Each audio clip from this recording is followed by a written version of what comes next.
Welcome to Life's a Coach. Our mission is to empower individuals like you to take charge of your life, discover your purpose, and elevate your performance to new heights.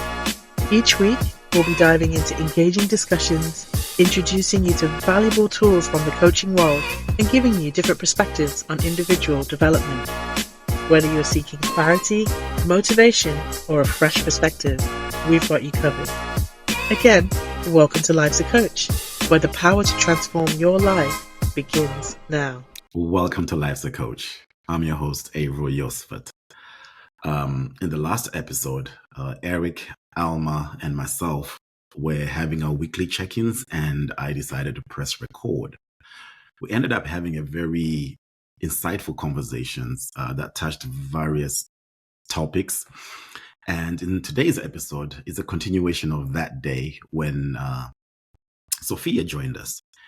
And we ended up discussing hypnotherapy because one of our coaches, Almar, is actually a hypnotherapist. So we touched that topic and to see how that also plays a role or can play a role or is a tool that can be used in coaching. So sit back, relax, and enjoy.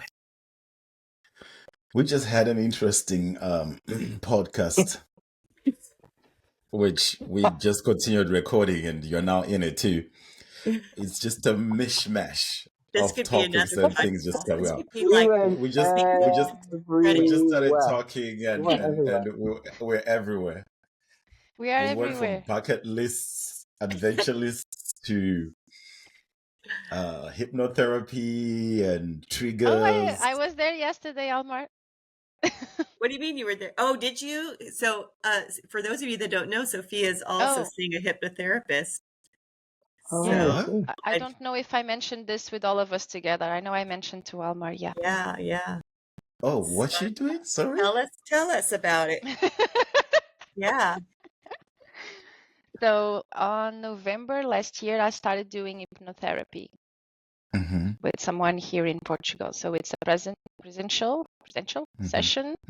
And I think I'm on the 7th session, more or less, and we've been doing some work. I really don't know I told this to Almar. I really don't know what kind of work I'm doing because I'm just staying there and going for me it's, sorry, Avril? No, go on. For me, it's like meditation with a different perspective. This is what I feel because afterwards what is the perspective? Explain to us, because I've never actually asked it to Alma, even though she is a hypnotherapist. But what is the perspective that you're looking at while meditating? It's not meditation because, or it's not the same concept because the person first starts to do like when you start counting backwards, so prepares my mind to receive some information and do the counting then backwards. That's the Silver method. That's the same thing as the Silver method. Probably. I don't know the concept. When I wake up, that's exactly what I start doing. I start counting back from 100 to make sure that I don't fall asleep. And then I start visualizing. Oh, good. I didn't know that concept. That's just the Silver method, but I don't know if that's hypnotherapy. But I think it's the same thing. Alma, do you want to open the curtains and let us know? No, but I think Sophia has a really, it's great to hear her experience of, how she almost doesn't even know because she's under all the time. So she doesn't really know what's happening, huh? I hear some of the words so like starting from the beginning, the first session, it's I'm awake and everything. It's a normal conversation, a little bit like us with life coaching, the therapist makes me some questions about my life. What am I looking for? Why have I come to him? All of those things related with the goal, like, for example, the goal. And then from the second session on, we do a little bit of coaching in the beginning, like, how is your week or the last time since we talked? How is it being? What challenges are you facing? Where would you like to be at? And what do you want to work today? We do like So similar to life coaching, it's a bit like like the this. questions that are being asked. Where No, do we change is on the But now action part. you're asking from a different place. So as Almar's saying, your conscious mind isn't No, answering. It's like the that deeper happens side of you. after. So Okay. I'm conscious during that time, but then I lay down and I start this process where I don't speak. It's only the person that guides that. So the first part is a little bit Oh, like, okay, now I'm going to talk to your mind. We are going to a safe place. You are going to. I do this with respect, and this is what I remember because I'm still like very conscious during that moment. Now Yeah. I'm going to respect what you asked me to do. I'm going to a place of serenity, peace, those kinds of things, and then counting backwards. And if I'm really relaxed, I will remember some of the things that he's saying to me. Some of the other things I will not remember at that moment. wow. but you're always Sophia can always open her eyes at any time she wants. She's not like under a spell. Yeah. That's not what Well, you hypnotherapy see, like is.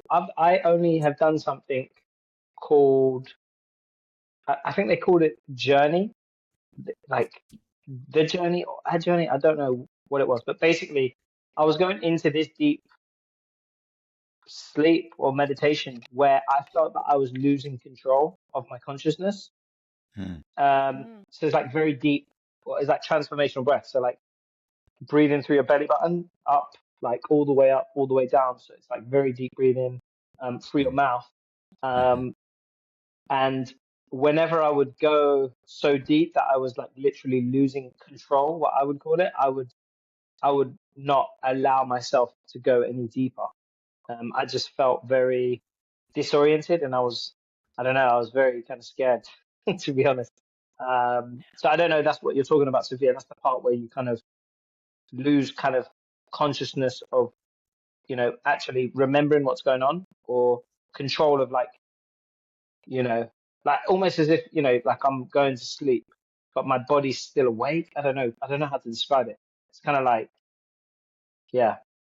So, when you're going to sleep, your mind and body's kind of going to sleep at the same time. But in this, it was kind of like, yeah, exactly that. Like my mind was going, but my body was still here. So like, it's the most What was crazy feeling. what was the process for? I mean, what was so for example, if someone's going into hypnotherapy, they may go in with a reason they're doing that. For you, what was the reason you're doing this journey exercise? So journey, I believe, is supposed to, I guess, take you back into the No, I mean, past. what were you? If Uh, we're talking about your experience, what were you trying to get out of it? Like, what? Why did you go to see that person or do that with him? okay, so With. well, it's basically a family friend Mhm. who was, offered me the opportunity to do transformational breath. So breath work, Mm, basically breath work gotcha, with meditation. gotcha. I didn't really come with any preconceived, Hmm. ideas of what I wanted to get out per se. Hmm. But you know me, I'm always very curious about these types of situations and scenarios, and very kind of open. Hmm. So I didn't really know what to expect, but that's really interesting though, Sophia. And what, like, do you feel any differently? Like you say, so you do, That's always the they question. take you through those questions. Yeah, so they took you through those questions, and then you go into now, them putting you under, I guess. I don't know, like any other way to describe it. That sounds very doctorish. Creepy. Yeah. Um, Creepy, yeah, exactly. But then, like, what's the process from there? And like, is there any change after? I think Like, do that's you notice the anything? $1 million question, because what I want to believe is that the things that I'm hearing in the work that I'm doing there in the long term will take an effect, but in the short term is very difficult to assess.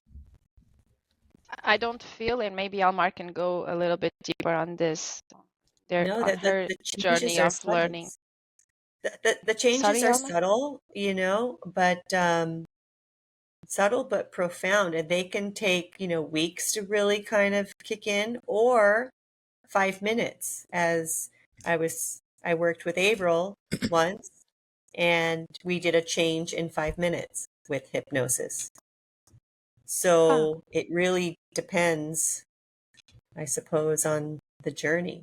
And I'm going to work with Avril again, and the next time I work with him, it's not going to take 5 minutes, but it might take longer. It might take several sessions. So I guess it just depends on what it is you're working on. Yeah, that's it. Because the reason I came was about the feeling of safety,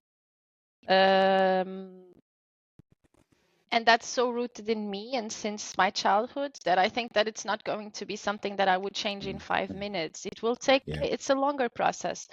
But for example, immediately it makes me feel calmer.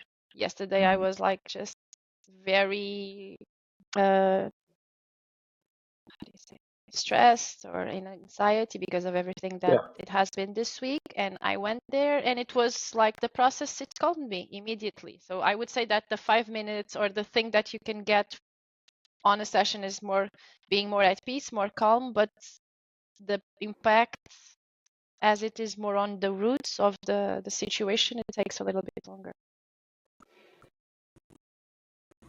Interesting. Yeah, it is neat. Really interesting. And how was your experience, Avril, with Almar? You see, our listeners have already heard it. I've already told everybody about it. That's true. He did. He did. We don't want to repeat. But I did more than one on you. We could talk about another time. No. Let's tell Sophia what happened.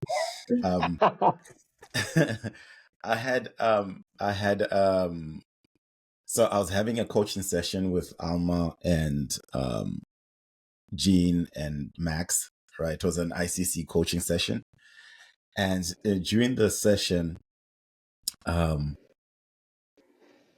as they were asking questions, the questions that coaches ask, they got to a point where I was describing a situation, something that happened with my ex-wife, right? My daughter's mom. And Alma then zoomed into it and kind of used some of the hypnotherapy tools that she used. I still don't know how to describe what she did, but she can say that part. But what happened was that she took me back to a time when I had an argument with my daughter's mom, right? That was just before we separated. This is like years ago. And I didn't realize that time when we had that argument, that fight, it stuck with me, right? And it affected the way that I speak to her even now, like 6-7 years later, right?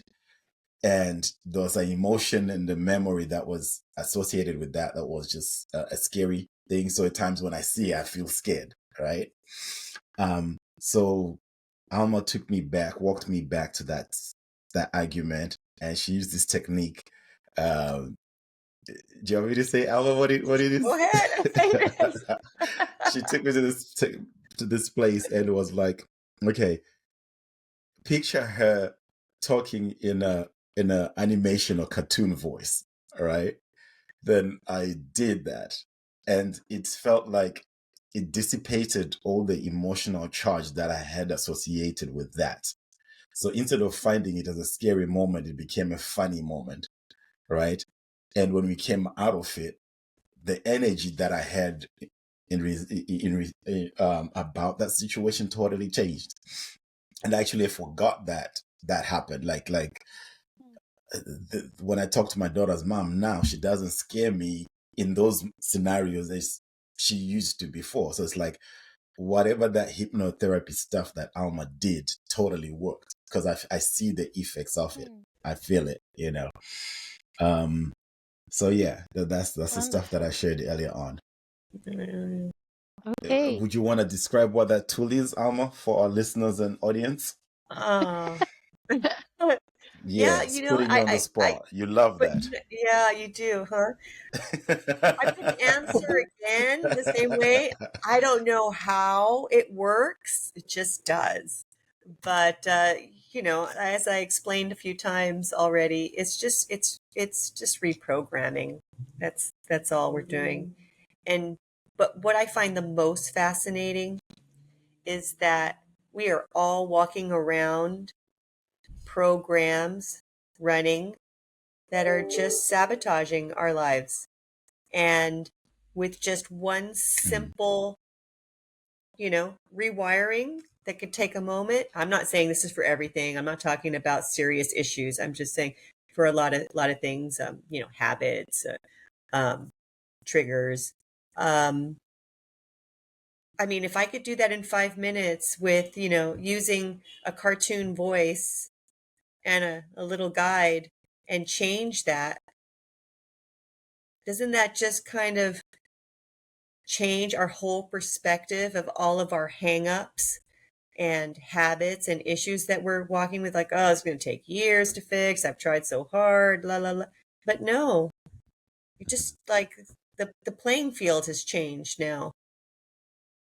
Mm-hmm. Actually, I don't know. What do you think of that? I just had a thought that I want to ask us, because in that regard, like okay, talking about certain things can be done within 5 minutes, right? And certain things they take a while to process, right? Because depending on topic and stuff. But I was just thinking, like, that situation wasn't a traumatic situation for me per se, right? And I would like to believe that if someone has had a traumatic situation, it's not as simple as just a simple hypnotherapy. No. Like I said, I'm not talking about trauma. Yeah. Okay. I'm not talking about trauma. Yeah, no, just, easy things. You want to lose weight, you want to quit smoking, you want to like get up on stage and get rid of your fear of, public speaking. You want to help, reduce anxiety. You want to, those kind of things like that inhibit your daily life. I'm not talking about serious trauma. There are professionals out there, even professional hypnotherapists and psychologists that are trained to deal with traumas of that nature. And that's not the kind of hypnotherapy that I'm talking about here, and it's not the hypnotherapy that I marry in with my coaching practice either. Yeah. Gotcha. So you would say they work with working with self-limiting beliefs, right? Beliefs that are holding you back. Yeah. Okay. So what, so hypnotherapy being one of those ways that we can work to reframe those self-limiting beliefs. Any other thoughts? Because I think we all deal with self-limiting beliefs in every facet of our life, as Almar's just identified there.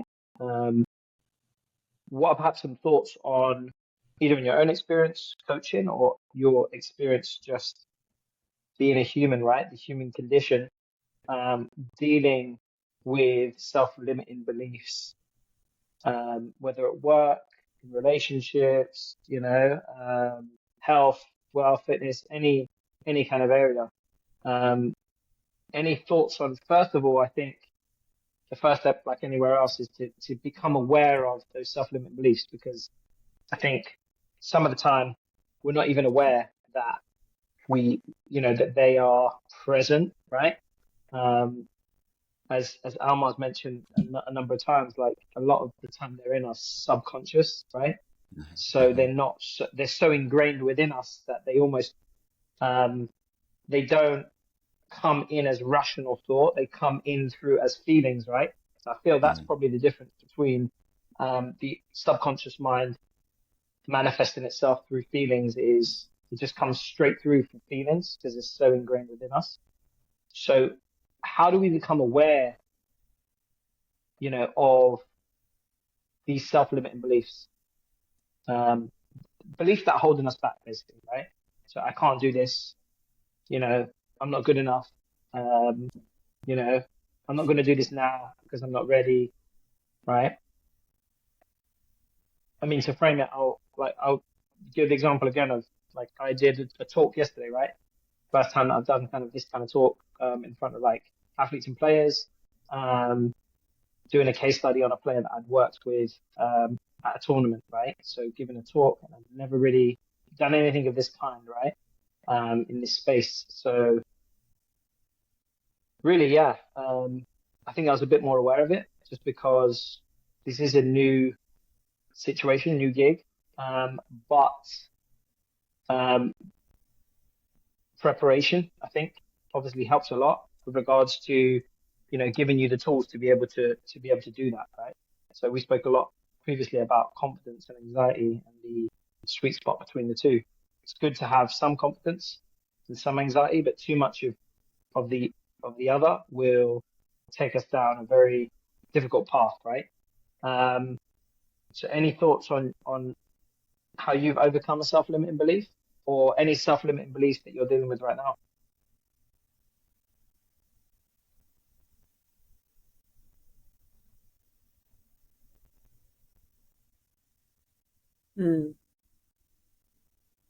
Working with a coach.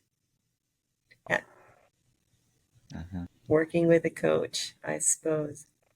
Definitely. Like you said, a lot of times, and I'm not sure, and I was hoping that you could clarify, but what do you mean by we don't know that we have? Did you say that we don't know that we have limiting beliefs, but Yeah, sometimes. we Yeah. feel that all these fears or all these emotions, and we don't know it's a limited belief? Is that what you're saying? So yeah, I feel that sometimes, in the best case scenario, I think a self-limiting belief um comes in the fashion of, I can't do this. So for example, me, doing my first public speaking, as for my company Performance Level Academy, right? I've done it in the coaching space, like sports coaching, but never in this type of scenario. So um, those thoughts were manifested very consciously as, oh, I'm not ready. I'm going to mess something up. I'm not going to remember my words. I'm just going to freeze. Those self-limiting beliefs, right? Um, but other times, I think we're clouded by the fact that we're so close to the situation that, we just get feelings rather than actually thoughts. But I would say self-limiting beliefs are the thoughts that are manifested that cause you to believe I can't do this, right? Other times, as you've mentioned, Almar, it's our subconscious that it just manifests as a feeling of, anxiety or a feeling of, you know, not being good enough, right? It's not quite a thought.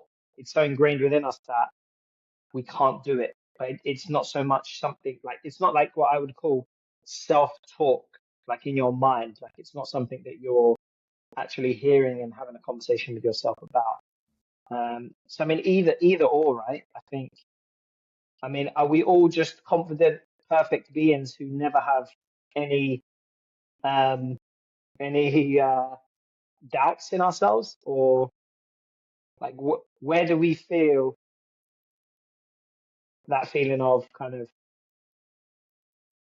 That the a lack self-help of, industry wouldn't be booming today if we all thought that absolutely. that we were fine. So I think with that being said, it's like, I know that I have this fear of whatever, A, B, or C. And I might take a course. I might read a book. I might, and then of course we all know, get on the web, and then the rabbit hole that brings you down. And who knows, I might end up, doing, like Eric, you suggested positive affirmation, and then it could be a really long road, but I know that this is a shortcoming of mine that I want to get over because it's hindering progress in my life. And so then I do. And there's so many tools out there in the world.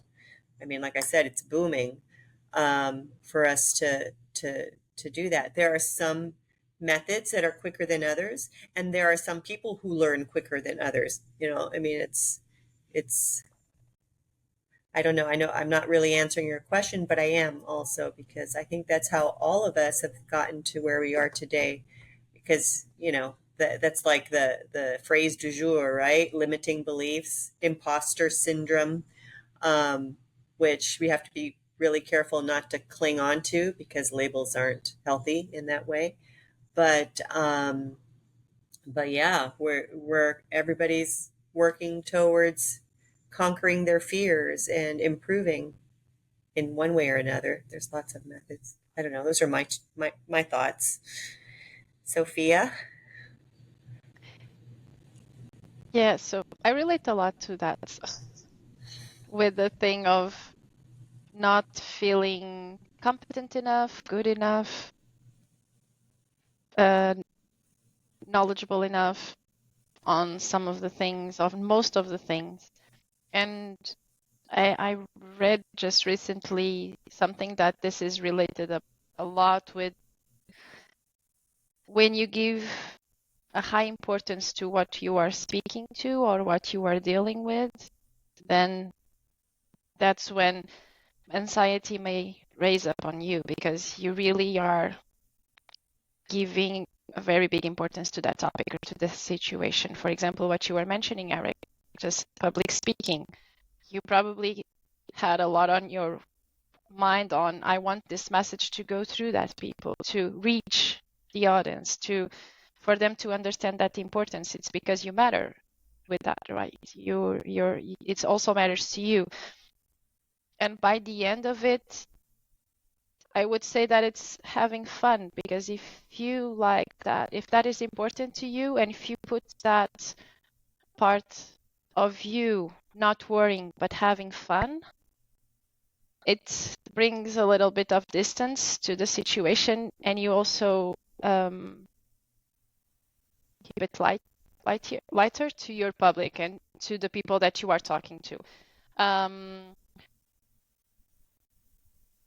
That would be, but I think, as Almar was saying, there's a lot of different ways of working when you lack the confidence, or even it's preparation, it's practice. For some people will work not preparing too much and just saying everything that comes out of their head in that moment. That would definitely not work with me, for example. So if I know this, it's a lot of self-awareness, right? If I know this, that I need preparation, then I need to save time to prepare myself. It's always a matter of getting to know you, get to know yourself, and you have tools, a lot of tools to use to that. And That's the point, right? It's the self-awareness, first of all, as you're saying, right? It's yeah. knowing yourself and understanding kind of who you are, right? Yeah, and to whom you are talking to also. For example, on the presentation part, what do you want them to feel when you are speaking to them? At least I see it like this. What does it matter to them, to that people that you are talking to, on the message that you are trying to give to them? I don't know if I'm making any sense on what I'm saying, but it's a very important balance, I would say. It's not only what matters to me, but what matters to the people that I'm talking to. Well, let me turn it back around to the listener that's listening to this, who, and I think it's an individual person, each one of us, right? But who are you really talking to, in your own light, in the same way? What, like, who are you kind of, who are you talking to? Who are you, like, trying to, like, who's the person that you're really trying to build that connection with through these discussions? Do you have a thought about the type of person? And I have a theory about this, so that's why I'm asking. Oh, I thought you said you're posing the question to the listeners. Me too. Right. Me too. For the listeners, you guys, Oh, also for our listeners, like what listeners, what listener are you specifically talking to through this podcast, right? Oh, Who's the person gotcha. that you really want to? Who's the person that you really want to help or can help? Well, I want to Is know it what your just anyone theory and is. everyone? You can't know my theory until I test it first. Oh, All right. So the question is, can So, you clarify the question? just to frame it, in the podcast, right? I feel that we have our listeners and everyone's listened to the intro and kind of have a kind of brief idea, generalizing as to who this podcast is for, right? Mhm, But I mhm, feel that each one of us individually, for mhm, our own experiences mhm, as a life coach and just personally, are mhm. speaking in a frame specifically to a certain demographic or a certain person out there, right? Whether that be a um, a divorced mum or a young kid who's just getting out of school, right? Yeah. Who is the person outside of having these conversations, because they are just conversations, but who are you really talking to? Like, who's the listener on the other side for you?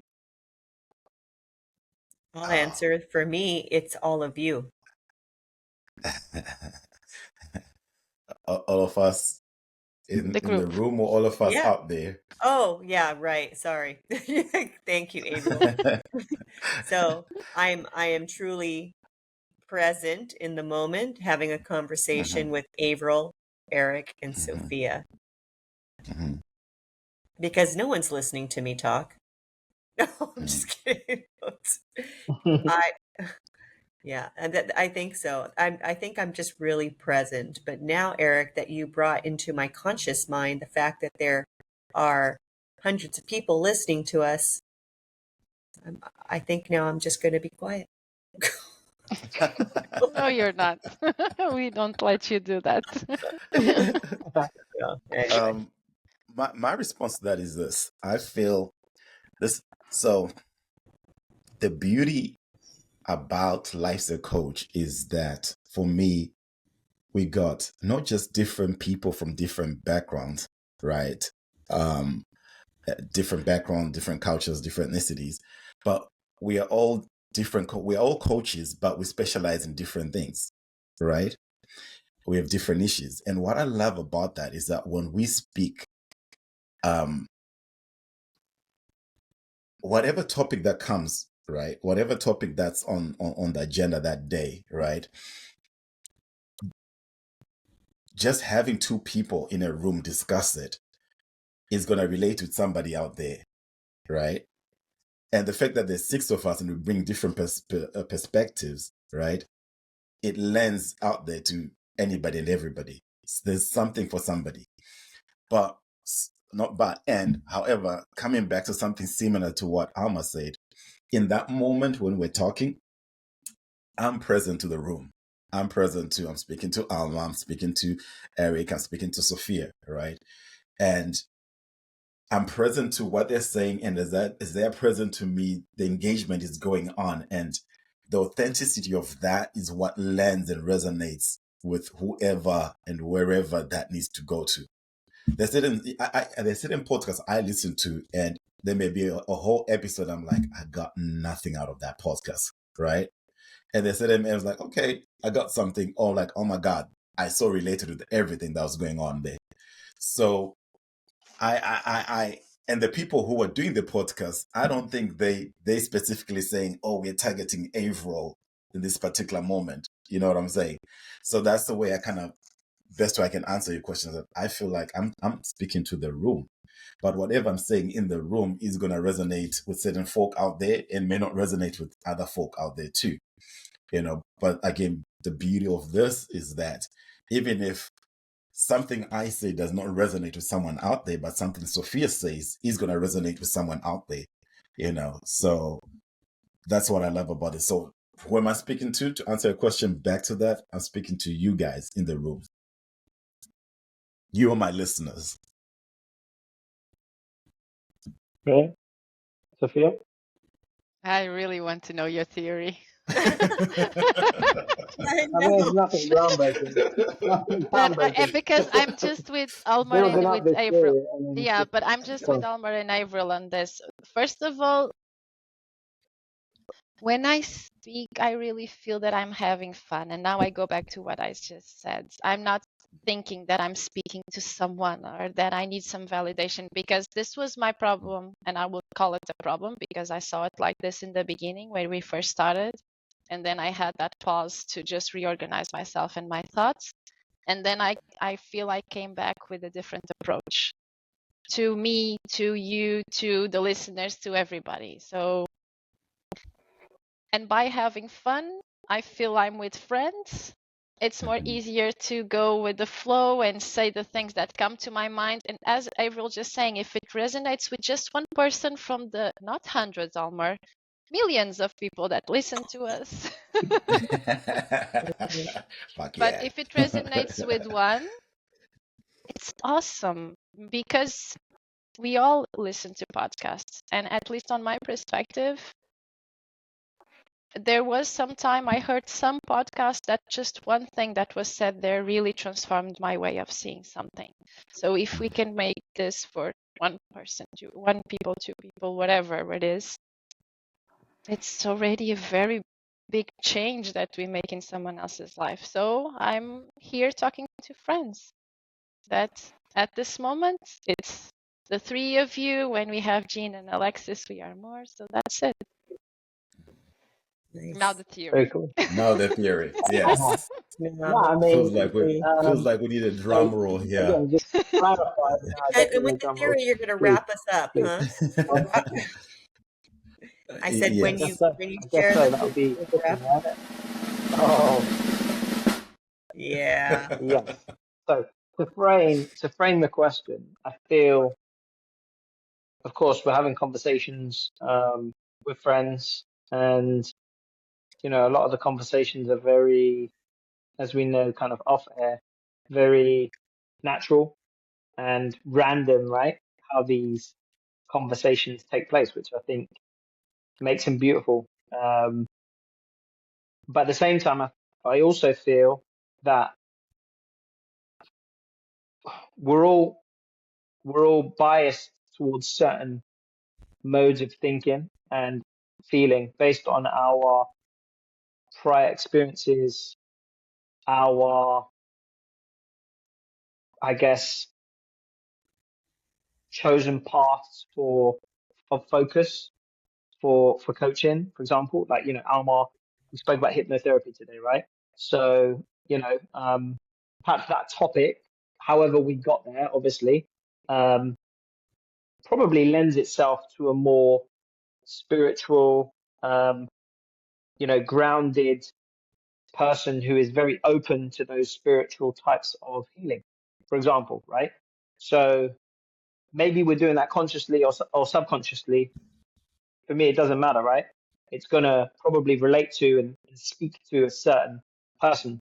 So I feel that my theory is that we are all, in a way, talking in many ways to our past selves of like 5, 10 years ago, of the people that we can probably help the most, and that we've come out on the other side having healed, and hopefully feel as if that we can bring it back to that person, and maybe even younger, right? Maybe even teenager me. And I just felt that was fitting and interesting. That, of course, yeah, no, I completely agree in retrospect that these are conversations, but I think perhaps subconsciously the topics that we'd be most engaged with will meander towards, okay, maybe this might have been an area that 20-year-old me, 25-year-old me, 30, 35-year-old me might have needed or wanted to listen to. So This is what I got to say about your theory.